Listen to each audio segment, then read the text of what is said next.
गुरु साहिब जी। सो पंडित जो मन पर बोधै,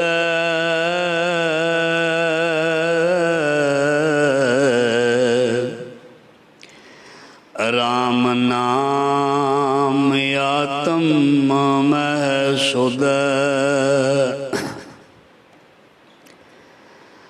राम नाम सार रस पीवै, उस पंडित कै उपदेश जग जीवै। हर की कथा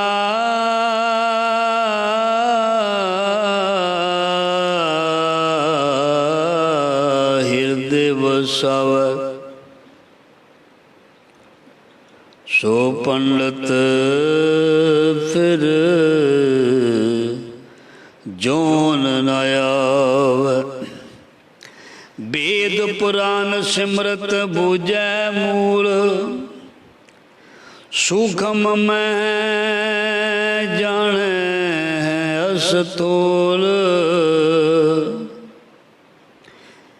चौवर्ना को दे उपदेश,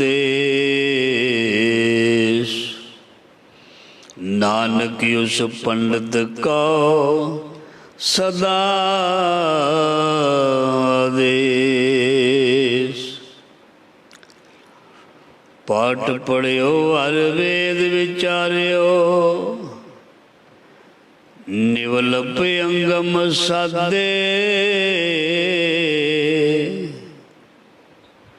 पंज जना स्यों संग न छुटक्यो, अदक बद बाधै। प्यारे न बेद मिलन न जाई, मैं किए कर्म निका। हर पर स्वामी के द्वारे,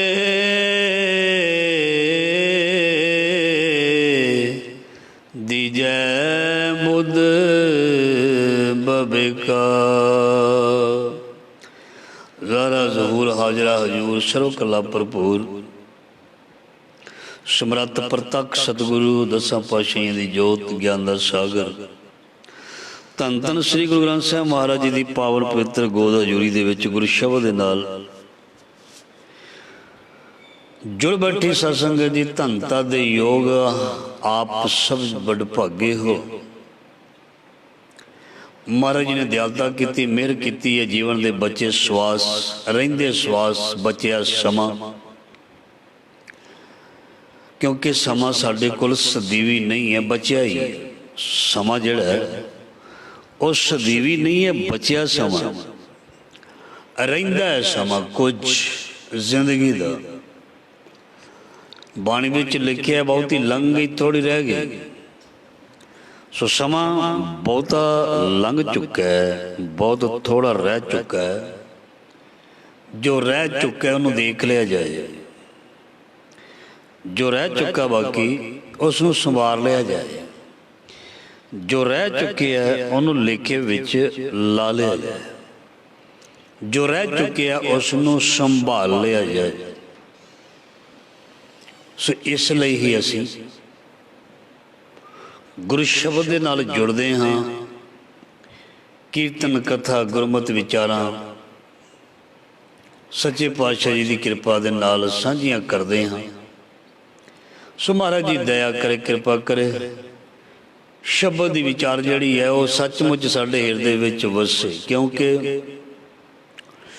विचार कर लैनी सौखी है, सरवण करनी भी सौखी है, पर उसनों मनना, उस ते चलना जिहड़ा है औखा है। ते गल मनण ते ही निबड़नी है, गल मनण ते ही मुकनी है। इस करके सुनना पहला है, फिर मनण वाल तुरना। ते जो मनेगा जीवन दे विच उस दे बहुत ज़्यादा फर्क पेगा। ਉਹਦਾ ਜੀਵਨ ਉੱਚਾ ਸੁੱਚਾ ਹੋਏਗਾ, ਉਹਦਾ ਜੀਵਨ ਬਦਲ ਜਾਏਗਾ, ਉਹਦੇ ਜੀਵਨ ਵਿੱਚ ਤਬਦੀਲੀ ਆ ਜਾਏਗੀ। ਉਸ ਦਾ ਸੁਭਾਅ, ਉਸ ਦੇ ਵਿਚਾਰ ਬਦਲਣੇ ਸ਼ੁਰੂ ਹੋ ਜਾਣਗੇ। ਸੋ ਇਸ ਲਈ ਬਾਣੀ ਸਾਡੇ ਜੀਵਨ ਨੂੰ ਬਿਲਕੁਲ ਚੇਂਜ ਕਰਦੀ ਹੈ। ਇਹ ਬਾਣੀ ਜੋ ਜੀਓ ਜਾਣੈਸ ਤਿਸ ਅੰਤਰ ਰਵੇ ਹਰਨਾਮਾ। ਸੋ ਅੰਦਰੋਂ ਜੋ ਇਸ ਬਾਣੀ ਨੂੰ ਜਪਦਾ, ਸੁਣਦਾ, ਪੜ੍ਹਦਾ, ਉਸ ਦੇ ਅੰਦਰ ਦੇ ਵਿੱਚ ਅਸਲ ਦੇ ਵਿੱਚ ਨਾਮ ਟਿਕ ਜਾਂਦਾ ਹੈ, ਵਸ ਜਾਂਦਾ ਹੈ, ਦ੍ਰਿੜ ਹੋ ਜਾਂਦਾ ਹੈ, ਉਸ ਨੂੰ ਨਿਸ਼ਚਾ ਹੋ ਜਾਂਦਾ ਹੈ, ਭਰੋਸਾ ਹੋ ਜਾਂਦਾ ਹੈ, ਬਰਕਤ ਆ ਜਾਂਦੀ ਹੈ, ਆਸ ਦੀ ਕਿਰਨ ਦਿਸਣ ਲੱਗ ਪੈਂਦੀ ਹੈ। ਤਰਾਂਗੇ ਇਸ ਤਰ੍ਹਾਂ ਦੀ ਭਾਵਨਾ ਵਾਰ-ਵਾਰ ਆਉਂਦੀ ਹੈ, ਬਚਾਂਗੇ ਇਸ ਤਰ੍ਹਾਂ ਦੀ ਭਾਵਨਾ ਬਣਦੀ ਹੈ।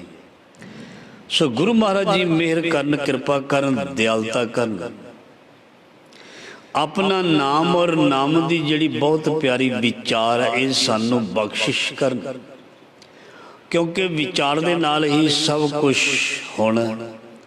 ਬਿਨਾਂ ਵਿਚਾਰ ਤੋਂ ਕੁਝ ਵੀ ਪ੍ਰੋਗਰੈਸ ਨਹੀਂ ਹੋਣੀ।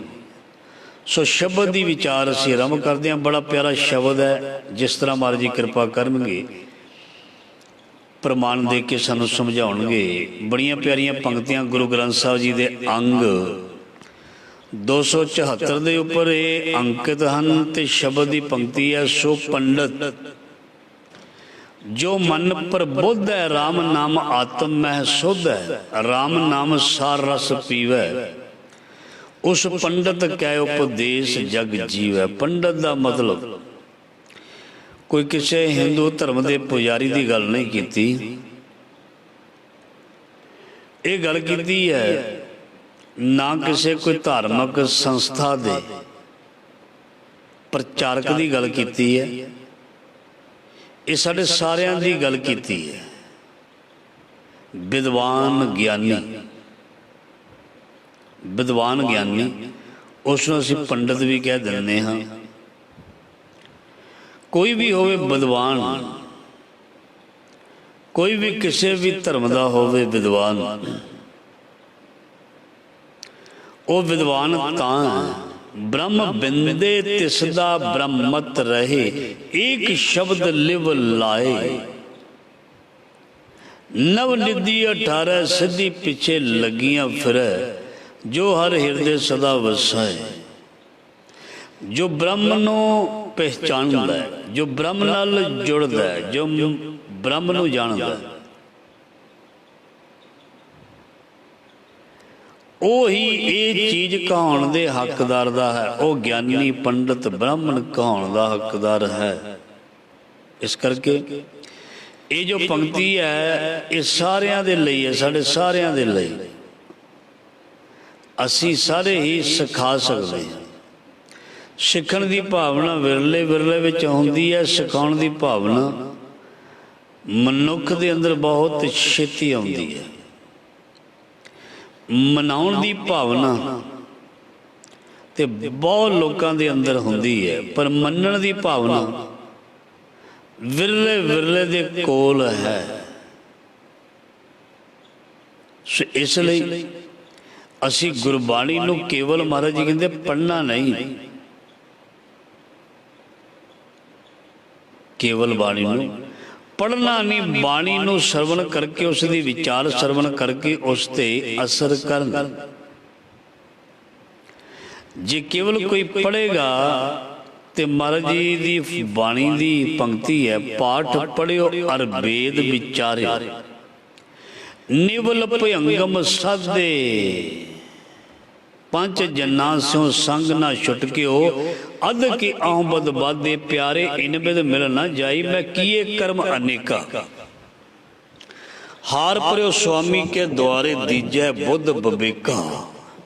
ਇਸ ਕਰਕੇ ਰੱਬ ਕਰਮ ਕਾਂਡਾਂ ਦੇ ਨਾਲ, ਰੱਬ ਕੇਵਲ ਮਾਲਾ ਫੇਰਨ ਦੇ ਨਾਲ, ਘੁਮਾਉਣ ਦੇ ਨਾਲ ਨਹੀਂ ਮਿਲਦਾ, ਰੱਬ ਅਮਲ ਦੇ ਨਾਲ ਮਿਲਦਾ, ਪ੍ਰੈਕਟੀਕਲ ਜੀਵਨ ਵਾਲਿਆਂ ਨੂੰ ਮਿਲਦਾ। ਪਰਮਾਤਮਾ ਅਮਲੀ ਜੀਵਨ ਵਾਲਿਆਂ ਨੂੰ ਮਿਲਦਾ ਫਰੀਦਾ ਅਮਲ ਜੇ ਕੀਤੇ ਦੁਨੀ ਵਿੱਚ ਦਰਗੇ ਆਏ ਕੰਮ। ਜੋ ਵਿਚਾਰ ਨਹੀਂ ਕਰਦਾ, ਜੋ ਨਹੀਂ ਮੰਨਦਾ, ਉਹ ਭਾਵੇਂ ਸਾਰੀ ਜ਼ਿੰਦਗੀ ਪੜ੍ਹੀ ਜਾਏ, ਫਿਰ ਦੁਬਾਰਾ ਆ ਕੇ ਪੜ੍ਹੀ ਜਾਵੇ, ਜਿੰਨੇ ਮਰਜ਼ੀ ਸਾਲ ਪੜ੍ਹੀ ਜਾਵੇ, ਕਿਉਂਕਿ ਗਾਵਿਆ ਸੁਣਿਆ ਤਿਨਕਾ ਹਰ ਥਾਏ ਪਾਵੇ, ਜਿਨ ਸਤਿਗੁਰ ਕੀ ਆਗਿਆ ਸਤ ਸਤ ਕਰ ਮਾਨੀ। ਗਾਵਿਆ ਸੁਣਿਆ ਉਹਨਾਂ ਦਾ ਹੀ ਮਨਜ਼ੂਰ ਹੁੰਦਾ, ਉਹਨਾਂ ਦਾ ਹੀ ਥਾਏ ਪੈਂਦਾ ਜੋ ਗੁਰੂ ਦੀ ਆਗਿਆ ਨੂੰ, ਸ਼ਬਦ ਨੂੰ ਸਤ ਕਰਕੇ ਮੰਨਦਾ। ਸੋ ਮਹਾਰਾਜ ਜੀ ਦਾ ਫਰਮਾਨ ਹੈ, ਸੋ ਪੰਡਤ ਜੋ ਮਨ ਪ੍ਰਬੋਧੇ ਸਿਆਣਾ ਉਹ ਹੈ, ਗਿਆਨੀ ਉਹ ਹੈ, ਭਾਈ ਉਹ ਹੈ, ਪੰਡਤ ਉਹ ਹੈ, ਕਾਜੀ ਉਹ ਹੈ, ਮੁੱਲਾ ਉਹ ਹੈ, ਕੋਈ ਵੀ ਪ੍ਰਚਾਰਕ ਉਹ ਹੈ। ਮਤਲਬ ਵਿਦਵਾਨ ਦੀ ਗੱਲ ਕੀਤੀ ਹੈ, ਸਿਆਣੇ ਦੀ ਗੱਲ ਕੀਤੀ ਹੈ। ਉਹ ਸਿਆਣਾ ਵਿਦਵਾਨ ਕੇਵਲ ਗ੍ਰੰਥਾਂ ਨੂੰ ਪੜ੍ਹਨ ਵਾਲਾ ਨਹੀਂ, ਆਮ ਸਧਾਰਨ ਬੰਦਾ ਵੀ ਹੋ ਸਕਦਾ ਸਿਆਣਾ। ਪੰਡਤ ਵਾਲੀ ਪਦਵੀ ਆਮ ਬੰਦੇ ਕੋਲ ਵੀ ਹੋ ਸਕਦੀ ਹੈ, ਜੇ ਉਸ ਕੋਲ ਜੀਵਨ ਹੈ, ਜੇ ਉਸ ਦਾ ਜੀਵਨ ਹੈ। ਸੋ ਇਸ ਲਈ ਸਤਿਗੁਰੂ ਪਾਤਸ਼ਾਹ ਜੀ ਆਪਣੇ ਇਸ ਆਪਣੀ ਬਾਣੀ ਦੇ ਵਿੱਚ ਮੁਬਾਰਕ ਰਸਨਾ ਤੋਂ, ਪਵਿੱਤਰ ਪਾਵਨ ਰਸਨਾ ਤੋਂ ਉਚਾਰਨ ਕਰਦੇ ਨੇ ਵੀ ਸੋ ਪੰਡਤ ਜੋ ਮਨ ਪ੍ਰਬੋਧੇ, ਜੋ ਆਪਣੇ ਮਨ ਨੂੰ ਸਿੱਖਿਆ ਦਿੰਦਾ, ਮਤਲਬ ਆਪਣੇ ਮਨ ਨੂੰ ਗੁਰੂ ਚਰਨਾਂ ਨਾਲ ਜੋੜਦਾ, ਜਾਂ ਆਪਣੇ ਮਨ ਦੇ ਵਿੱਚ ਬਦਲਾਵ ਲਿਆਉਂਦਾ, ਜਾਂ ਆਪਣੇ ਮਨ ਨੂੰ ਸੁਧਾਰਦਾ, ਆਪਣੇ ਮਨ ਨੂੰ ਬਦਲਦਾ। ਅਸਲ ਦੇ ਵਿੱਚ ਉਹ ਗਿਆਨੀ ਹੈ, ਉਹ ਪੰਡਤ ਹੈ, ਜੋ ਆਪਣੇ ਮਨ ਨੂੰ ਫਰੋਲਦਾ, ਫਰੋਲ ਕੇ ਦੇ ਉਹਦੇ ਵਿੱਚੋਂ ਸੱਚ ਨੂੰ ਖੋਜਣ ਜਾਂ ਲੱਭਣ ਦਾ ਯਤਨ ਕਰਦਾ। ਉਹ ਪੰਡਤ ਹੈ, ਉਹ ਵਿਦਵਾਨ ਹੈ, ਉਹ ਗਿਆਨੀ ਹੈ। ਉਹ ਕੋਈ ਵੀ ਹੋ ਸਕਦਾ, ਆਮ ਜ਼ਿੰਦਗੀ ਦੇ ਵਿੱਚ ਆਮ ਸਧਾਰਨ ਬੰਦਾ ਵੀ ਹੋ ਸਕਦਾ। ਸੋ ਇਸ ਕਰਕੇ ਰਾਮ ਨਾਮ ਆਤਮ ਮੈਂ ਸੋਧੇ, ਉਸ ਪ੍ਰਮਾਤਮਾ ਪ੍ਰਭੂ ਨੂੰ ਆਪਣੇ ਅੰਦਰੋਂ ਭਾਲਦਾ, ਆਪਣੇ ਅੰਦਰੋਂ ਲੱਭਦਾ। ਉਹ ਇੱਧਰ ਉੱਧਰ ਸਮਾਂ ਖਰਾਬ ਨਹੀਂ ਕਰਦਾ। ਉਸ ਪ੍ਰਮਾਤਮਾ ਵਾਹਿਗੁਰੂ ਨੂੰ ਜਿੱਥੇ ਉਹ ਵਸਿਆ, ਧਨ ਸੋ ਦੇਸ ਜਹਾਂ ਤੂੰ ਵਸਿਆ, ਮੇਰੇ ਸੱਜਣ ਮੀਤ ਮੁਰਾਰੇ ਜੀ, ਉਹ ਉੱਥੇ ਲੱਭਦਾ ਜਿੱਥੇ ਚੀਜ਼ ਗਵਾਚੀ ਹੁੰਦੀ ਹੈ, ਲੱਭਣੀ ਉੱਥੇ ਚਾਹੀਦੀ ਹੈ, ਤੇ ਉੱਥੋਂ ਹੋ ਸਕਦਾ ਲੱਭ ਵੀ ਪਵੇ, ਲੱਭ ਪੈਂਦੀ ਹੈ। ਜੇ ਕੋਈ ਵਸਤੂ ਚੀਜ਼ ਸਾਡੇ ਘਰ ਵਿੱਚ ਗਵਾਚੀ ਹੈ, ਕੋਈ ਚੀਜ਼ ਸਾਨੂੰ ਲੱਭ ਨਹੀਂ ਰਹੀ, ਗਵਾਚੀ ਹੋਈ, ਅਸੀਂ ਦੂਸਰੇ ਦੇ ਘਰ ਕੁੰਡਾ ਖੜਕਾ ਕੇ ਉੱਥੇ ਲੱਭਣ ਚਲੇ ਜਾਈਏ, ਸਾਨੂੰ ਕੋਈ ਸਿਆਣਾ ਨਹੀਂ ਆਖੇਗਾ। ਸਾਡੇ ਘਰ ਕੋਈ ਚੀਜ਼ ਗਵਾਚ ਜਾਵੇ, ਲੱਭੇ ਨਾ, ਇੱਧਰ ਉੱਧਰ ਰੱਖੀ ਜਾਵੇ, ਤੇ ਆਪਣੇ ਘਰ ਚੋਂ ਲੱਭਣੀ ਚਾਹੀਦੀ ਹੈ ਜਾਂ ਦੂਸਰੇ ਘਰ ਚੋਂ ਲੱਭਣੀ ਚਾਹੀਦੀ ਹੈ। ਜੇ ਮੇਰੇ ਘਰ ਦੇ ਵਿੱਚ ਗਵਾਚੀ ਹੈ ਤੇ ਮੈਨੂੰ ਆਪਣੇ ਘਰ ਵਿੱਚੋਂ ਲੱਭਣੀ ਚਾਹੀਦੀ ਹੈ, ਦੂਜੇ ਦੇ ਘਰ ਜਾ ਕੇ ਦਰਵਾਜ਼ਾ ਨਹੀਂ ਖੜਕਾਉਣਾ ਚਾਹੀਦਾ। ਇਸ ਕਰਕੇ ਆਪਣੀ ਚੀਜ਼ ਦੀ, ਖੁਦ ਦੀ ਆਪਣੀ ਜ਼ਿੰਮੇਵਾਰੀ ਹੈ ਸੰਭਾਲ ਕੇ ਰੱਖਣ ਦੀ, ਤੇ ਜੇ ਕਿਤੇ ਮਿਸ ਹੋ ਜਾਏ, ਗਵਾਚ ਜਾਵੇ, ਤੇ ਲੱਭਣੀ ਵੀ ਇਸ ਨੇ ਖੁਦ ਹੈ। ਪਰਮਾਤਮਾ ਕਦੀ ਗਵਾਚਿਆ ਨਹੀਂ, ਪਰਮਾਤਮਾ ਆਏ ਨਾ ਜਾਏ, ਮੇਰਾ ਪ੍ਰਭੂ ਨਾਸੀ ਕਦੀ ਕਿਧਰੇ ਗਿਆ ਨਹੀਂ। ਪਰ ਮਨੁੱਖ ਦੇ ਆਪਣੇ ਜੀਵਨ ਕਰਕੇ, ਮਨੁੱਖ ਨੇ ਆਪਣੇ ਉਸ ਜੀਵਨ ਨੂੰ ਜਿਹੜਾ ਗੁਰਮਤਿ ਦੇ ਅਨੁਸਾਰ ਨਹੀਂ ਸੀ, ਉਹਦੇ ਕਰਕੇ ਆਪਣੇ ਆਪ ਨੂੰ ਗੁਰਮਤਿ ਤੋਂ ਦੂਰ ਕਰ ਲਿਆ, ਗੁਰੂ ਤੋਂ ਦੂਰ ਕਰ ਲਿਆ। ਇਸ ਕਰਕੇ ਇਹ ਗਿਆਨੀ ਵੀ ਨਹੀਂ ਬਣ ਸਕਿਆ, ਕਿਉਂਕਿ ਜਿਸ ਨੂੰ ਗਿਆਨ ਆ ਉਹ ਗਿਆਨੀ, ਜੋ ਗਿਆਨ ਨੂੰ ਮੰਨਦਾ, ਗਿਆਨ ਮੁਤਾਬਕ ਚੱਲਦਾ, ਉਹ ਗਿਆਨੀ ਹੈ। ਸੋ ਇਹ ਗਿਆਨੀ ਵੀ ਨਹੀਂ ਬਣ ਸਕਿਆ। ਗਿਆਨੀ ਹੋਣਾ ਬਹੁਤ ਜ਼ਰੂਰੀ। ਜਿਸ ਕੋਲ ਗਿਆਨ ਉਸ ਨੂੰ ਅਸੀਂ ਗਿਆਨੀ ਕਹਿ ਦਿੰਦੇ ਹਾਂ, ਜਿਸ ਕੋਲ ਸਿਆਣਪ ਹੈ ਉਸ ਨੂੰ ਵੀ ਅਸੀਂ ਗਿਆਨੀ ਸਿਆਣਾ ਕਹਿ ਦਿੰਦੇ ਹਾਂ। ਸੋ ਪਾਤਸ਼ਾਹ ਜੀ ਫਰਮਾਨ ਕਰਦੇ ਨੇ, ਰਾਮ ਨਾਮ ਆਤਮ ਮੈਂ ਸੋਧੇ, ਉਹ ਪ੍ਰਭੂ ਦੇ ਨਾਮ ਨੂੰ ਜਾਂ ਪ੍ਰਭੂ ਨੂੰ ਆਪਣੇ ਅੰਦਰੋਂ ਮਨ ਦੇ ਵਿੱਚੋਂ ਹੀ ਖੋਜਣ ਦੀ, ਲੱਭਣ ਦੀ, ਭਾਲਣ ਦੀ ਕੋਸ਼ਿਸ਼ ਕਰਦਾ। ਰਾਮ ਨਾਮ ਸਾਰ ਰਸ ਪੀਵੈ, ਉਸ ਪੰਡਤ ਕੈ ਉਪਦੇਸ਼ ਜਗ ਜੀਵੈ। ਐਸਾ ਗਿਆਨੀ ਐਸਾ ਸੰਤ ਪੁਰਖ ਮਹਾਰਾਜ ਜੀ ਕਹਿੰਦੇ ਉਹ ਕੇਵਲ ਤੇ ਕੇਵਲ ਨਾਮ ਦਾ ਰਸ ਹੀ ਪੀਂਦਾ ਤੇ ਛਕਦਾ। ਬੜੀ ਵਾਰ ਤੁਸੀਂ ਸਰਵਣ ਕਰ ਚੁੱਕੇ ਹੋ, ਦੁਨੀਆ ਵਿੱਚ ਬਹੁਤ ਵਸਤੂਆਂ ਚੀਜ਼ਾਂ ਐਸੀਆਂ ਹਨ ਜਿਹੜੀਆਂ ਰਸ ਦਿੰਦੀਆਂ ਹਨ। ਦੁਨੀਆ ਦੇ ਵਿੱਚ ਬਹੁਤ ਐਸੀਆਂ ਚੀਜ਼ਾਂ ਹਨ ਜੋ ਰਸ ਦਿੰਦੀਆਂ ਹਨ, ਪਰ ਗਿਆਨੀ ਪੰਡਤ ਸਤਿਪੁਰਖ ਗੁਰਮੁਖ ਜਿਹੜਾ ਸਿਆਣਾ ਜਿਹੜਾ ਮਹਾਰਾਜ ਜੀ ਕਹਿੰਦੇ ਉਹ ਨਾਮ ਦਾ ਰਸ ਜਿੰਨਾ ਛਕਦਾ ਦੂਸਰੇ ਰਸ ਵੱਲ ਉਸ ਦਾ ਧਿਆਨ ਨਹੀਂ ਜਾਂਦਾ, ਜਾਂ ਉਹ ਛਕਣਾ ਹੀ ਨਹੀਂ ਚਾਹੁੰਦਾ। ਉਸ ਰਸ ਨੂੰ, ਦੁਨਿਆਵੀ ਰਸਾਂ ਨੂੰ ਉਹ ਛਕਣਾ ਨਹੀਂ ਚਾਹੇਗਾ। ਇਸ ਕਰਕੇ ਉਹ ਕੀ ਛਕੇਗਾ? ਪਾਤਸ਼ਾਹ ਜੀ ਫਰਮਾਨ ਕਰਦੇ ਨੇ, ਰਾਮ ਨਾਮ ਸਾਰ ਰਸ ਪੀਵੇ ਉਸ ਪੰਡਤ ਕੈ ਉਪਦੇਸ਼ ਜਗ ਜੀਵੈ।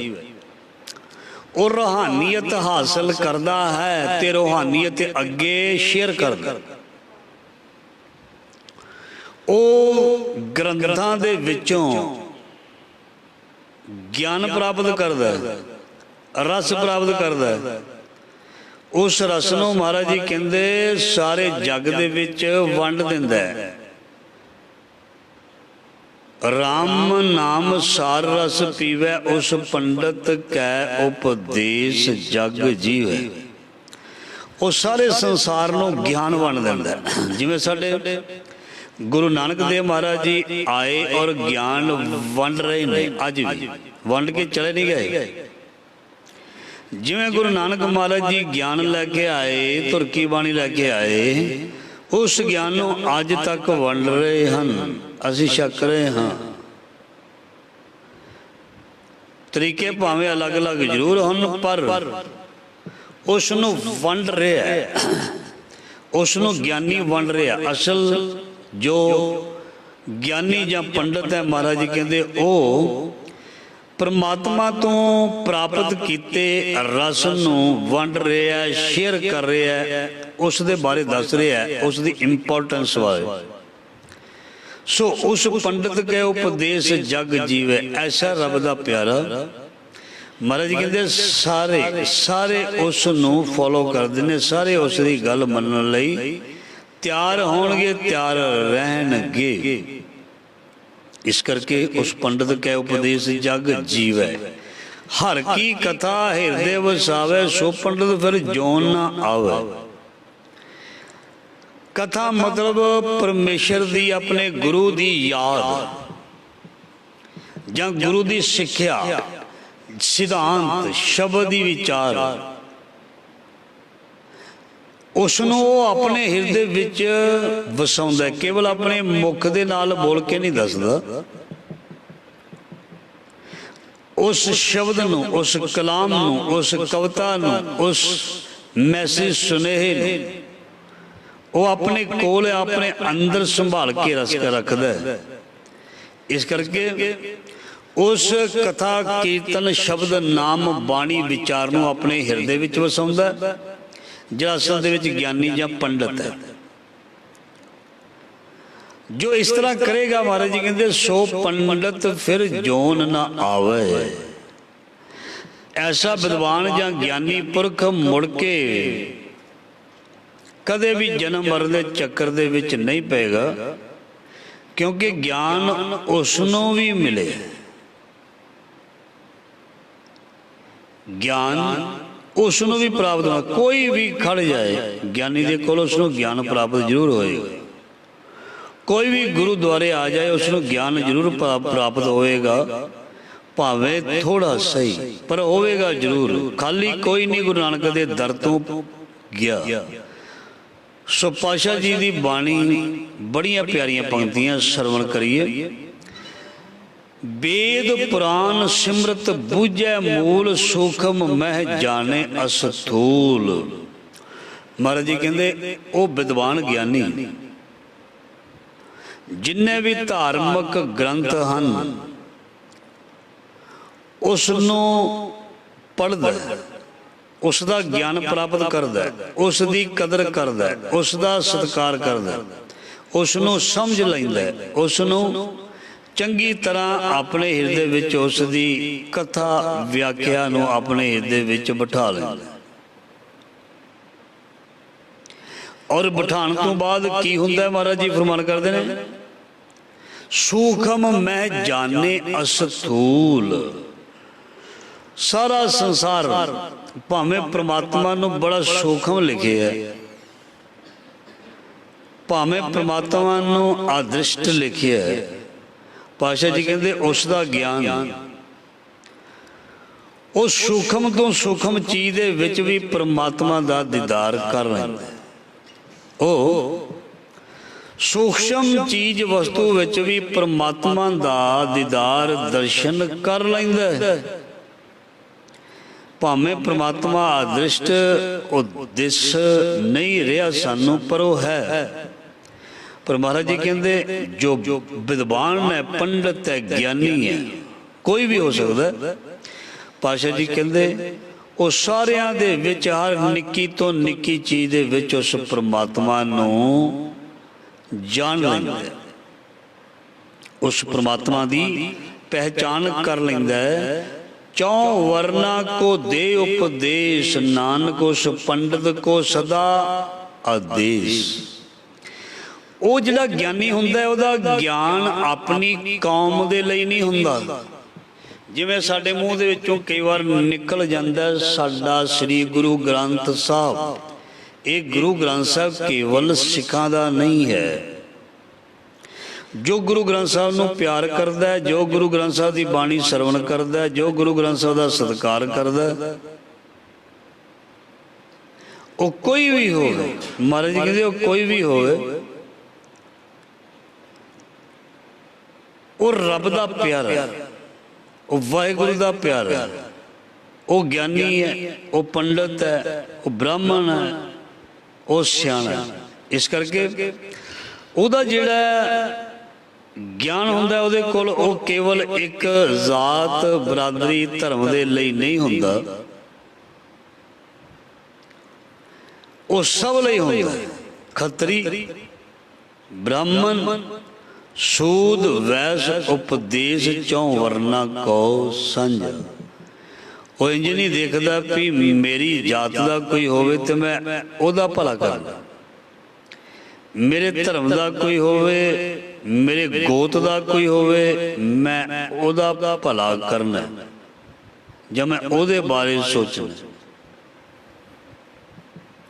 ਸੋ ਮਹਾਰਾਜ ਜੀ ਫਰਮਾਨ ਕਰਦੇ ਨੇ, ਇਹ ਜਿਹੜੀਆਂ ਚੀਜ਼ਾਂ ਹਨ, ਉਹ ਗਿਆਨੀ ਜਿਹੜਾ ਹੈ ਉਹ ਇਸ ਕਦਰ ਬਰਕਤਾਂ ਪ੍ਰਾਪਤ ਕਰ ਲੈਂਦਾ ਹੈ ਵੀ ਉਹ ਸਾਰਿਆਂ ਨੂੰ ਗੁਰਮਤ ਦੀ ਸਿੱਖਿਆ ਦਿੰਦਾ ਹੈ, ਪ੍ਰਮਾਤਮਾ ਦੇ ਨਾਮ ਦੀ ਸਿੱਖਿਆ ਦਿੰਦਾ ਹੈ। ਕੋਈ ਇਸ ਸੰਸਾਰ ਤੋਂ ਤਰ ਜਾਵੇ, ਉਹਦੀ ਇਹ ਹੀ ਇੱਛਾ ਰਹਿੰਦੀ ਹੈ, ਕਿਸੇ ਦਾ ਕੋਈ ਨੁਕਸਾਨ ਨਾ ਹੋਵੇ, ਉਹਦੀ ਇਹ ਇੱਛਾ ਰਹਿੰਦੀ ਹੈ। ਉਹ ਇਸ ਸੰਸਾਰ ਤੋਂ ਬਾਜੀ ਜਿੱਤ ਕੇ ਜਾਵੇ, ਉਸ ਗਿਆਨੀ ਵਿਦਵਾਨ ਦੀ, ਪੰਡਤ ਦੀ ਇਹ ਇੱਛਾ ਰਹਿੰਦੀ ਹੈ। ਔਰ ਆਪਣੇ ਉਸ ਗਿਆਨ ਨੂੰ ਮਹਾਰਾਜ ਜੀ ਕਹਿੰਦੇ ਉਹ ਜ਼ਰੂਰ ਵੰਡਦਾ, ਜ਼ਰੂਰ ਸ਼ੇਅਰ ਕਰਦਾ, ਪੱਕਾ। ਚੌ ਵਰਨਾ ਕੋ ਦੇ ਉਪਦੇਸ਼, ਜਿਵੇਂ ਗੁਰੂ ਨਾਨਕ ਮਹਾਰਾਜ ਜੀ ਦਾ ਉਪਦੇਸ਼ ਸਾਰੇ ਵਰਨਾਂ ਨੂੰ, ਸਾਰੇ ਧਰਮਾਂ ਨੂੰ, ਸਾਰੀਆਂ ਜਾਤੀਆਂ ਨੂੰ, ਸਾਰੀ ਮਾਨਵਤਾ ਨੂੰ ਬਰਾਬਰ ਹੈ, ਸਾਰਿਆਂ ਵਾਸਤੇ ਹੈ। ਸੋ ਪੰਡਤ ਜਾਂ ਗਿਆਨੀ ਵਿਦਵਾਨ ਦੇ ਬਾਰੇ ਇਸ ਅਸ਼ਟਪਦੀ ਦੇ ਵਿੱਚ ਗੁਰੂ ਮਹਾਰਾਜ ਜੀ ਫਰਮਾਨ ਕਰਦੇ ਹਨ ਵੀ ਸਾਰਿਆਂ ਨੂੰ ਉਹ ਗਿਆਨ ਦੇ ਨਾਲ ਜੋੜਦਾ, ਸਭ ਨੂੰ ਉਹ ਗਿਆਨ ਦੀ ਬਖਸ਼ਿਸ਼ ਕਰਦਾ। ਕੋਈ ਵੀ ਚੀਜ਼ ਉਹ ਲੁਕੋ ਕੇ ਨਹੀਂ ਰੱਖਦਾ, ਗਿਆਨ ਦੇ ਨਾਲ ਸੰਬੰਧਿਤ। ਜਿਵੇਂ ਜਿਵੇਂ ਕੋਈ ਗਿਆਨ ਨੂੰ ਪ੍ਰਾਪਤ ਕਰੀ ਜਾਂਦਾ ਹੈ, ਉਹ ਵਨ ਬਾਏ ਵਨ ਅੱਗੇ ਤੋਂ ਅੱਗੇ ਉਸ ਦੇ ਨਾਲ ਤਜਰਬੇ ਨੂੰ ਸਾਂਝਾ ਕਰੀ ਜਾਂਦਾ। ਇਸ ਕਰਕੇ ਉਸ ਦਾ ਗਿਆਨ ਸਾਰਿਆਂ ਦੇ ਲਈ ਹੈ। ਸੋ ਜੇ ਕੋਈ ਗਿਆਨੀ ਦਿਸਣਾ ਚਾਹੁੰਦਾ, ਗਿਆਨੀ ਬਣਨਾ ਚਾਹੁੰਦਾ, ਪੰਡਤ ਬਣਨਾ ਚਾਹੁੰਦਾ, ਤੇ ਉਸ ਦੀ ਦ੍ਰਿਸ਼ਟੀ ਜਿਹੜੀ ਹੈ ਉਹ ਇੱਕ ਹੋਣੀ ਚਾਹੀਦੀ ਹੈ, ਸਮਾਨਤਾ ਹੋਣੀ ਚਾਹੀਦੀ ਹੈ। ਤੇ ਪਾਤਸ਼ਾਹ ਜੀ ਕਹਿੰਦੇ ਉਹ ਵਿਦਵਾਨ ਹੈ, ਉਹ ਪੰਡਤ ਹੈ, ਮਤਲਬ ਉਹ ਹੀ ਗਿਆਨੀ ਹੈ। ਇਸ ਲਈ ਉਸ ਦਾ ਬਚਨ ਜਿਹੜਾ ਸਾਰਿਆਂ ਦੇ ਲਈ ਸਾਂਝਾ ਹੁੰਦਾ। ਇਹ ਉਸ ਦੇ ਵਿੱਚ ਇੱਕ ਪਹਿਚਾਣ ਹੁੰਦੀ ਹੈ, ਇੱਕ ਖਾਸੀਅਤ ਹੁੰਦੀ ਹੈ। ਇਹ ਹੈ ਗਿਆਨੀ ਦੀ, ਵਿਦਵਾਨ ਦੀ ਜਾਂ ਪੰਡਤ ਦੀ ਨਿਸ਼ਾਨੀ। ਆਖਰੀ ਪੰਕਤੀ, ਨਾਨਕ ਉਸ ਪੰਡਤ ਕੋ ਸਦਾ ਆਦੇਸ਼। ਐਸੇ ਗਿਆਨੀ, ਐਸੇ ਪੰਡਤ ਅੱਗੇ ਹਮੇਸ਼ਾ ਹੀ ਮਹਾਰਾਜ ਜੀ ਕਹਿੰਦੇ ਸਾਡਾ ਸਿਰ ਝੁਕਦਾ ਹੈ, ਅਸੀਂ ਸਿਰ ਨਿਵਾਉਂਦੇ ਹਾਂ। ਸਾਡਾ ਹਮੇਸ਼ਾ ਹੀ ਸਿਰ ਝੁਕਦਾ ਹੈ, ਧਿਆਨ ਦੇਣਾ, ਸਾਡਾ ਹਮੇਸ਼ਾ ਹੀ ਸਿਰ ਝੁਕਦਾ ਹੈ। ਕਿਸੇ ਦੀ ਕਾਬਲੀਅਤ ਜੋ ਹੁੰਦੀ ਹੈ, ਕਿਸੇ ਦੇ ਵਿੱਚ ਕੋਈ ਯੋਗਤਾ ਹੁੰਦੀ ਹੈ, ਉਸ ਚੀਜ਼ ਦੇ ਅੱਗੇ ਸਿਰ ਝੁਕਦਾ। ਬੰਦਾ ਬੰਦੇ ਨੂੰ ਕਦੀ ਵੀ ਸਿਰ ਨਹੀਂ ਝੁਕਾਉਂਦਾ। ਕਿਸੇ ਦੇ ਵਿੱਚ ਕੋਈ ਲਿਆਕਤ ਹੋ, ਕਿਸੇ ਕੋਲ ਸੈਂਸ ਨਾ ਹੋ, ਕਿਸੇ ਕੋਲ ਬਿਲਕੁਲ ਸੈਂਸ ਨਾ ਹੋਵੇ, ਬੰਦਾ ਉਸ ਦੇ ਅੱਗੇ ਸਿਰ ਨਹੀਂ ਝੁਕਾਉਂਦਾ, ਉਸ ਨੂੰ ਬੁਲਾਉਣਾ ਵੀ ਨਹੀਂ ਚਾਹੁੰਦਾ। ਪਰ ਜਿਸ ਵਿੱਚ ਲਿਆਕਤ ਹੋਵੇ ਉਸ ਨੂੰ ਬੁਲਾਉਂਦਾ ਵੀ ਹੈ ਔਰ ਉਸ ਦਾ ਸਤਿਕਾਰ ਵੀ ਕਰਦਾ, ਉਸ ਦਾ ਸਤਿਕਾਰ ਵੀ ਕਰਦਾ। ਇਸ ਕਰਕੇ ਗਿਆਨੀ ਉਹੀ ਹੈ, ਪੰਡਤ ਉਹੀ ਹੈ, ਬ੍ਰਾਹਮਣ ਉਹੀ ਹੈ। ਬ੍ਰਹਮ ਬਿੰਦੇ ਤਿਸ ਦਾ ਬ੍ਰਹਮਤ ਰਹੇ, ਏਕ ਸ਼ਬਦ ਲਿਵ ਲਾਏ। ਨਵ ਨਿਧੀ 18 ਸਿੱਧੀ ਪਿੱਛੇ ਲੱਗੀਆਂ ਫਿਰ, ਜੋ ਹਰ ਹਿਰਦੇ ਸਦਾ ਵਸਾਏ। ਉਹਦੇ ਵਿੱਚ ਬ੍ਰਾਹਮਣ ਦੇ ਵਿੱਚ, ਪੰਡਤ ਦੇ ਵਿੱਚ, ਗਿਆਨੀ ਦੇ ਵਿੱਚ ਉਹ ਬ੍ਰਹਮ ਪੁਣਾ, ਉਹ ਗਿਆਨ ਪੁਣਾ ਹੋਣਾ ਚਾਹੀਦਾ। ਤਾਂ ਮਹਾਰਾਜ ਜੀ ਕਹਿੰਦੇ ਉਹ ਗਿਆਨੀ ਹੈ, ਤਾਂ ਉਹ ਪੰਡਤ ਹੈ, ਤਾਂ ਉਹ ਸਤਿਪੁਰਖ ਕਹਿ ਲਈਏ। ਕਿਉਂਕਿ ਇਸ ਤੋਂ ਬਾਅਦ ਅਵਸਥਾ ਬਣ ਜਾਂਦੀ ਹੈ। ਜਦੋਂ ਕਿਸੇ ਨੂੰ ਗਿਆਨ ਹੋ ਜਾਂਦਾ, ਕੋਈ ਗਿਆਨੀ ਬਣ ਜਾਂਦਾ, ਫਿਰ ਹੌਲੀ ਹੌਲੀ ਉਸ ਦੀ ਅਵਸਥਾ ਬਣਨੀ ਸ਼ੁਰੂ ਹੋ ਜਾਂਦੀ ਹੈ। ਬਾਅਦ ਵਿੱਚ ਅਵਸਥਾ ਬਣੇਗੀ, ਪਹਿਲਾਂ ਉਸ ਨੂੰ ਗਿਆਨ ਪ੍ਰਾਪਤ ਕਰਨਾ ਪਏਗਾ। ਸੋ ਇਹ ਅਸ਼ਟਪਦੀ ਦੇ ਵਿੱਚ ਮਹਾਰਾਜ ਜੀ ਨੇ ਇਹ ਗਿਆਨੀ ਬਾਰੇ ਦੱਸਿਆ, ਪੰਡਤ ਬਾਰੇ ਦੱਸਿਆ ਵੀ ਗਿਆਨੀ ਪੰਡਤ ਕੌਣ ਹੈ। ਸੋ ਪੰਡਤ ਜੋ ਮਨ ਪ੍ਰਬੁੱਧ ਹੈ, ਰਾਮ ਨਾਮ ਆਤਮ ਹੈ ਸੋਧੇ, ਰਾਮ ਨਾਮ ਸਾਰ ਰਸ ਪੀਵੈ, ਉਸ ਪੰਡਤ ਕੈ ਉਪਦੇਸ਼ ਜਗ ਜੀਵੈ। ਜੇ ਕਹਿ ਲਈਏ ਵੀ ਉਹ ਬ੍ਰਹਮ ਗਿਆਨੀ ਹੁੰਦਾ ਹੈ, ਇਹਦੇ ਵਿੱਚ ਕੋਈ ਦੋ ਰਾਏ ਨਹੀਂ। ਉਸ ਨੂੰ ਹੋ ਜਾਣਾ ਚਾਹੀਦਾ, ਜਾਂ ਉਹ ਹੋ ਜਾਏਗਾ ਤਾਂ ਹੀ ਉਹਦੀ ਦ੍ਰਿਸ਼ਟੀ ਦੇ ਵਿੱਚ ਸਮਾਨਤਾ ਆਏਗੀ ਔਰ ਤਾਂ ਹੀ ਉਹ ਸਾਰਿਆਂ ਨੂੰ ਬਰਾਬਰ ਸ਼ੇਅਰ ਕਰੇਗਾ ਗਿਆਨ। ਉਹ ਇਹ ਨਹੀਂ ਵੀ ਗਿਆਨ ਨੂੰ ਕੁਝ ਲੋਕਾਂ ਦੇ ਲਈ ਰੱਖੇਗਾ ਵੀ ਜਿਹੜਾ ਕੋਈ ਬੰਦਾ ਉਸ ਨੂੰ ਸਪੈਸ਼ਲ ਮਿਲੇ, ਉਸ ਦੀ ਸੇਵਾ ਕਰੇ, ਉਸ ਨੂੰ ਕੋਈ ਭੇਟਾ ਚੜਾਵੇ, ਕੋਈ ਸਪੈਸ਼ਲ ਉਸ ਦਾ ਮਾਣ ਕਰੇ ਵੀ ਗਿਆਨ ਕੇਵਲ ਉਹਨੂੰ ਹੀ ਦੇਣਾ, ਉਹਦੇ ਨਾਲ ਸ਼ੇਅਰ ਕਰਨਾ ਨਹੀਂ। ਉਹ ਗਿਆਨ ਨੂੰ ਬਿਲਕੁਲ ਕੋਈ ਓਹਲਾ ਨਹੀਂ ਰੱਖਦਾ, ਸਾਰਿਆਂ ਦੇ ਨਾਲ ਸਾਂਝਾ ਕਰਦਾ। ਇਹ ਵੱਖਰੀ ਗੱਲ ਹੈ। ਕੋਈ ਗਿਆਨ ਨੂੰ ਪ੍ਰਾਪਤ ਕਰਦਾ ਹੈ ਜਾਂ ਗਿਆਨ ਦੀ ਕਦਰ ਕਰਦਾ ਹੈ ਜਾਂ ਨਹੀਂ ਕਰਦਾ, ਪਰ ਉਸਨੇ ਉਹ ਗਿਆਨ ਜਿਹੜਾ ਹੈ ਮਹਾਰਾਜ ਜੀ ਕਹਿੰਦੇ ਸਾਰਾ ਹੀ ਵੰਡ ਦੇਣਾ। ਬਿਲਕੁਲ ਕੁਝ ਵੀ ਚੀਜ਼ ਲੁਕਾ ਕੇ ਨਹੀਂ ਰੱਖਣੀ। ਜੋ ਬੰਦਾ ਚੀਜ਼ ਲੁਕਾ ਕੇ ਰੱਖਦਾ ਉਹ ਸਹੀ ਨਹੀਂ ਹੁੰਦਾ। ਜੋ ਚੀਜ਼ ਦਾ ਓਹਲਾ ਰੱਖਦਾ ਉਹ ਬੰਦਾ ਅੱਛਾ ਨਹੀਂ ਹੁੰਦਾ, ਚੰਗਾ ਨਹੀਂ ਹੁੰਦਾ। ਲੁਕਾਉਣੀ ਨਹੀਂ ਚਾਹੀਦੀ, ਓਹਲਾ ਨਹੀਂ ਰੱਖਣਾ ਚਾਹੀਦਾ। ਜੋ ਵੀ ਹੈ ਦੇਖੋ, ਸੌਦਾ ਵੇਚਣ ਦੇ ਲਈ ਦੁਕਾਨਦਾਰ ਸਾਰਾ ਸੌਦਾ ਕਈ ਵਾਰ ਬਾਹਰ ਹੀ ਲਾ ਦਿੰਦੇ ਨੇ। ਉਹ ਸਾਰਾ ਸੌਦਾ ਜਿਹੜੇ ਨੇ ਦੁਕਾਨਦਾਰ ਕੱਢ ਕੇ ਸਾਡੇ ਅੱਗੇ ਢੇਰ ਲਾ ਦਿੰਦੇ ਨੇ। ਜੇ ਉਹ ਸੌਦੇ ਨੂੰ ਲੁਕੋ ਕੇ ਰੱਖਣ, ਕੀ ਉਹ ਸੌਦਾ ਵਿਕ ਜਾਏਗਾ? ਕੀ ਉਸ ਨੂੰ ਨਫਾ ਹੋਏਗਾ? ਬਿਲਕੁਲ ਨਹੀਂ। ਉਹ ਢੇਰਾਂ ਦੇ ਢੇਰ ਲਾ ਦਿੰਦੇ ਨੇ ਵੀ ਗਾਹਕ ਨੂੰ ਜਾਣ ਨਹੀਂ ਦੇਣਾ, ਇਹ ਕੁਝ ਨਾ ਕੁਝ ਪਸੰਦ ਕਰਕੇ ਜਾਵੇ। ਇਸ ਕਰਕੇ ਉਹ ਕੋਈ ਨਾ ਕੋਈ ਫਿਰ ਚੀਜ਼ ਗਾਹਕ ਨੂੰ ਦੇ ਕੇ ਉਹਦੇ ਵਿੱਚੋਂ ਪ੍ਰੋਫਿਟ, ਨਫਾ ਪ੍ਰਾਪਤ ਕਰ ਲੈਂਦੇ ਨੇ। ਤੇ ਜੇ ਕੋਈ ਉਹਨਾਂ ਚੀਜ਼ਾਂ ਨੂੰ ਲੁਕੋ ਕੇ ਰੱਖੇ, ਕਹੇ ਵੀ ਮੈਂ ਹੁਣ ਬਾਹਰ ਹੀ ਨਹੀਂ ਕੱਢਣੀ, ਤੇ ਫਿਰ ਉਹਦਾ ਫੈਲਾਅ ਨਹੀਂ ਹੋਏਗਾ, ਉਹ ਵਿਸ਼ਾਲਤਾ ਦੇ ਵਿੱਚ ਨਹੀਂ ਆਏਗੀ। ਗਿਆਨ ਵੀ ਇਸੇ ਤਰ੍ਹਾਂ, ਗਿਆਨ ਰੂਪੀ ਸੌਦਾ ਵੀ ਇਸੇ ਤਰ੍ਹਾਂ ਦਾ ਹੀ ਹੈ। ਜਦੋਂ ਗਿਆਨ ਨੂੰ ਅਸੀਂ ਛੱਟਾ ਦੇਵਾਂਗੇ, ਖਿਲਾਰਾਂਗੇ, ਤੇ ਗਿਆਨ ਸਾਡੇ ਵਿੱਚ ਵੀ ਵਧੇਗਾ ਤੇ ਅੱਗੇ ਵੀ ਉਹ ਵਧੇਗਾ। ਗਿਆਨ ਚੀਜ਼ ਹੀ ਐਸੀ ਹੈ, ਗਿਆਨ ਹਮੇਸ਼ਾ ਜਿਹੜਾ ਹੈ ਉਹ ਫੈਲਦਾ, ਉਹ ਵੱਧਦਾ। ਗਿਆਨ ਦੀ ਕੋਈ ਸੀਮਾ ਨਹੀਂ ਹੁੰਦੀ, ਗਿਆਨ ਹਮੇਸ਼ਾ ਵੱਧਦਾ, ਗਿਆਨ ਹਮੇਸ਼ਾ ਫੈਲਦਾ। ਇਸ ਕਰਕੇ ਪਾਤਸ਼ਾਹ ਜੀ ਫਰਮਾਨ ਕਰਦੇ ਨੇ, ਉਹੀ ਸਿਆਣਾ, ਉਹੀ ਪੰਡਤ ਜੋ ਗਿਆਨ ਪ੍ਰਾਪਤ ਕਰਕੇ ਗਿਆਨ ਨੂੰ ਅੱਗੇ ਵੰਡਦਾ ਹੈ, ਗਿਆਨ ਦੂਰ ਤੱਕ ਲੈ ਕੇ ਜਾਂਦਾ ਹੈ। ਜੋ ਗਿਆਨ ਨੂੰ ਵੰਡਦਾ ਨਹੀਂ, ਗਿਆਨ ਨੂੰ ਆਪਣੇ ਕੋਲ ਰੱਖਦਾ, ਉਸ ਨੂੰ ਗਿਆਨੀ ਨਹੀਂ, ਉਸ ਨੂੰ ਅਭਿਮਾਨੀ ਅਹੰਕਾਰੀ ਆਖਿਆ ਜਾਂਦਾ। ਜੋ ਧਨ ਪਦਾਰਥ ਨੂੰ ਆਪਣੇ ਕੋਲ ਸਾਂਭ ਕੇ ਰੱਖਦਾ ਹੈ, ਖਰਚਦਾ ਨਹੀਂ, ਬਾਣੀ ਵਿੱਚ ਉਸ ਨੂੰ ਸੂਮ ਆਖਿਆ, ਉਸ ਨੂੰ ਸੂਮ ਆਖਿਆ। ਇਸ ਕਰਕੇ ਬਾਣੀ ਦੇ ਵਿੱਚ ਸਾਰੇ ਹੀ ਪ੍ਰਮਾਣ ਹਨ, ਬਾਣੀ ਦੇ ਵਿੱਚ ਹਰ ਤਰ੍ਹਾਂ ਦਾ ਪ੍ਰਮਾਣ ਹੈ। ਸੋ ਇਸ ਕਰਕੇ ਆਖਰੀ ਪੰਕਤੀਆਂ ਸਨ, ਚੌ ਵਰਨਾ ਕੋ ਦੇ ਉਪਦੇਸ਼, ਨਾਨਕ ਉਸ ਪੰਡਤ ਕੋ ਸਦਾ ਆਦੇਸ਼। ਸੋ ਸਾਰੀਆਂ ਹੀ ਜਾਤੀਆਂ ਵਰਨਾ ਸਾਰਿਆਂ ਲਈ ਜਦੋਂ ਉਹ ਬਰਾਬਰ ਸੋਚਦਾ, ਬਰਾਬਰ ਕਰਦਾ, ਉਹ ਕੇਵਲ ਇੱਕ ਕੌਮ ਦੇ ਲਈ ਨਹੀਂ ਕਰਦਾ, ਉਹ ਸਾਰਿਆਂ ਨੂੰ ਹੀ ਤਾਰਦਾ, ਉਹ ਸਾਰਿਆਂ ਦਾ ਹੀ ਭਲਾ ਮੰਗਦਾ। ਇਹ ਨਹੀਂ ਜੋ ਸਾਡੀ ਜ਼ਾਤ ਜਾਂ ਧਰਮ ਦੇ ਨਹੀਂ ਉਹਨਾਂ ਦਾ ਬੁਰਾ ਹੋ ਜਾਏ ਤੇ ਸਾਡੇ ਵਾਲਿਆਂ ਦਾ ਭਲਾ ਹੋ ਜਾਏ, ਉਹ ਇਸ ਤਰ੍ਹਾਂ ਬਿਲਕੁਲ ਨਹੀਂ ਸੋਚਦਾ। ਉਹ ਤੇ ਇਹ ਪੜ੍ਹਦਾ, ਨਾਨਕ ਨਾਮ ਚੜ੍ਹਦੀ ਕਲਾ, ਤੇਰੇ ਭਾਣੇ ਸਰਬੱਤ ਦਾ ਭਲਾ। ਉਹ ਸਭ ਦਾ ਹੀ ਭਲਾ ਲੋਚਦਾ ਜਾਂ ਭਲਾ ਕਰਨਾ ਚਾਹੁੰਦਾ ਹੈ। ਸੋ ਇਹ ਹੈ ਪੰਡਤ ਦੇ ਗੁਣ, ਇਹ ਹੈ ਗਿਆਨੀ ਦੇ ਗੁਣ, ਇਹ ਹੈ ਵਿਦਿਆਰਥੀ ਮਤਲਬ ਵਿਦਿਆ ਗ੍ਰਹਿਣ ਕਰਨ ਵਾਲੇ ਦੇ ਗੁਣ। ਜੋ ਇਹਨਾਂ ਗੁਣਾਂ ਨੂੰ ਅਪਣਾਏਗਾ ਉਹ ਰੱਬ ਰੂਪ ਹੋ ਜਾਏਗਾ। ਜੋ ਇਹਨਾਂ ਗੁਣਾਂ ਨੂੰ ਫੋਲੋ ਕਰੇਗਾ, ਅਪਣਾਏਗਾ,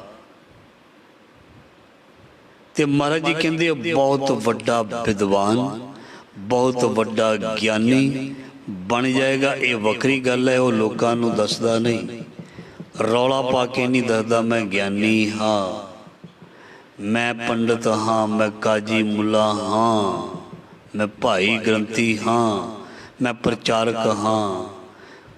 ਉਸ ਨੂੰ ਬਹੁਤੀ ਰੌਲਾ ਪਾਉਣ ਦੀ ਜ਼ਰੂਰਤ ਨਹੀਂ ਹੁੰਦੀ। ਉਹਦੇ ਵਿੱਚੋਂ ਉਹ ਗਿਆਨ ਆਪਣੇ ਆਪ ਪ੍ਰਗਟ ਹੋ ਕੇ ਸਾਰੇ ਸੰਸਾਰ ਤੱਕ ਪਹੁੰਚ ਜਾਂਦਾ। ਪਰ ਇਸ ਮਹਿੰਗੀ ਚੀਜ਼ ਦੀ ਸੰਭਾਲ ਰੱਖਣੀ ਬਹੁਤ ਜ਼ਰੂਰੀ ਹੈ। ਅੱਗੇ ਵੀ ਸ਼ਰਵਣ ਕੀਤਾ ਵੀ ਗਾਹਕ ਤੋਂ ਬਿਨਾਂ ਵਸਤੂ ਦੀ ਬੇਕਦਰੀ ਹੋ ਜਾਂਦੀ ਹੈ। ਇਸ ਕਰਕੇ ਵਸਤੂ ਵੀ ਚਾਹੀਦੀ ਹੈ, ਗਾਹਕ ਵੀ ਚਾਹੀਦਾ ਹੈ, ਤੇ ਵੇਚਣ ਵਾਲੇ ਬੰਦੇ ਕੋਲ ਢੰਗ ਵੀ ਚਾਹੀਦਾ ਹੈ ਵੀ ਸੌਦਾ ਭਾਵੇਂ ਮਾੜਾ ਹੀ ਹੋਵੇ, ਜੇ ਕਿਸੇ ਨੂੰ ਵੇਚਣਾ ਆਉਂਦਾ ਹੋਵੇ ਤੇ ਉਹ ਮਾੜੇ ਸੌਦੇ ਨੂੰ ਵੀ ਵੇਚ ਦਿੰਦਾ। ਮਾੜੇ ਸੌਦੇ ਦਾ ਇੱਥੇ ਮਤਲਬ ਇਹ ਨਹੀਂ ਵੀ ਅਸੀਂ ਕੋਈ ਮਾੜੀ ਚੀਜ਼ ਇੱਥੋਂ ਪ੍ਰਾਪਤ ਕਰਨੀ ਹੈ, ਮਤਲਬ ਜਿਸ ਨੂੰ ਜਾਂਚ ਹੋਵੇ ਦੁਕਾਨਦਾਰ ਨੂੰ, ਉਹ ਹਰ ਸੌਦਾ ਵੇਚ ਦਿੰਦਾ।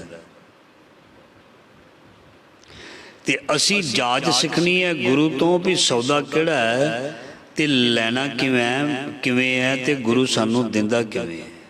ਸੋ ਇਸ ਹੀ ਅੱਜ ਦੇ ਲੜੀਵਾਰ ਸ਼ਬਦ ਦੀ ਵਿਚਾਰ ਜੋ ਮਹਾਰਾਜ ਜੀ ਨੇ ਚੜ੍ਹਦੀ ਕਲਾ ਦੇ ਵਿੱਚ ਆਪ ਹੀ ਸੇਵਾ ਕਰਵਾਈ ਹੈ। ਸੋ ਗੁਰੂ ਮਹਾਰਾਜ ਜੀ ਮਿਹਰ ਕਰਨ, ਇਸ ਦਾ ਭਾਵ ਅਰਥ ਸਾਡੇ ਹਿਰਦੇ ਵਿੱਚ ਵਸੇ, ਮਾਰਗ ਦਰਸ਼ਨ ਹੋਵੇ ਔਰ ਅਸੀਂ ਭੁੱਲੇ ਹੋਏ ਆਪਣੀ ਮੰਜ਼ਿਲ ਨੂੰ ਇੱਕ ਦਿਨ ਪ੍ਰਾਪਤ ਕਰਕੇ ਗੁਰੂ ਦੀ ਕਿਰਪਾ ਬਖਸ਼ਿਸ਼ ਦੇ ਪਾਤਰ ਬਣ ਜਾਈਏ। ਐਨੀ ਸੇਵਾ ਪ੍ਰਵਾਨ, ਭੁੱਲਾਂ ਚੁੰਗਾਂ ਦੀ ਖਿਮਾ।